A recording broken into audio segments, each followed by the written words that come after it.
go. Bike successfully in the living room now. Here's the first few parts we're gonna put on. Some Pro Taper bars. They are a CR mid-bend. I had them on the CRF 300Ls before. Some lock-on grips. They're Pro Taper as well. Got some bark busters, but I do want to put on the nice bright colored plastics just to give this bike a little color.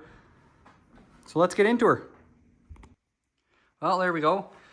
The new handlebars, hand guards, and mirrors are on here. So went with the Pro Taper lock-on grips. Right there. We got the bark busters. Got the high vis on there. Make the thing a little bit more colorful, seeing that it's just black and gray. And then coming around here, we've got the double take trail mirrors. So as you're riding, you kind of look under your armpit and see what's behind you. I like them. They're not the best if you're doing a ton of highway and stuff, but on the trails, I don't like to have the stock mirrors that come out and hang here, because if you fall, or for me, when you fall, they get crushed in and they'll crack this here. Then you have to buy a whole new clutch perch or potentially the brake on this side. So that's why I run these mirrors here. I really like them. So yeah, next we will probably get on to changing out some tires on this. I believe I've got some Dunlop D606s. I think that's what I'm gonna run, but we'll figure out tires next here. This little fender here is gonna have to come off. It's an easy 4 bolts to do that, so that's gonna be nice, give us some clearance. And then same with back here. I did take off the chain guard and just kind of cut it down to look like that. I am, however, gonna have to take this here that held it and cut that off the swing arm, just so we have a little more room in there for mud clearance or anything like that. Well, there we have it.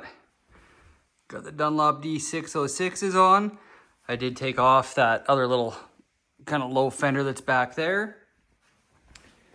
Got the rear tire all mounted up too. I did take and, can't really see it down in there, but grind that one part off that held the rest of this big plastic thing and just cut down to look kind of better than it was.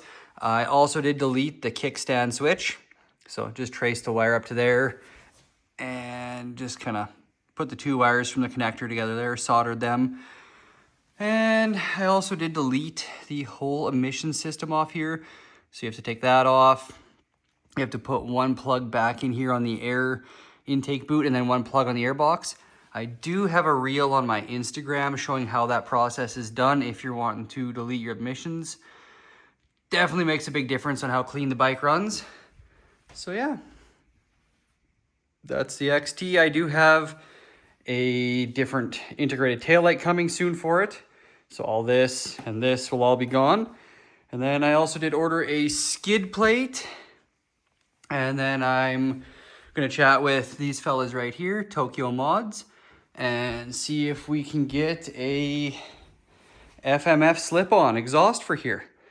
Up here in Canada, it's kind of hard to find places that will actually order certain brands like FMF and things like that. So yeah, these are your go-to guys for pretty much anything like that. They'll ship anywhere in the world.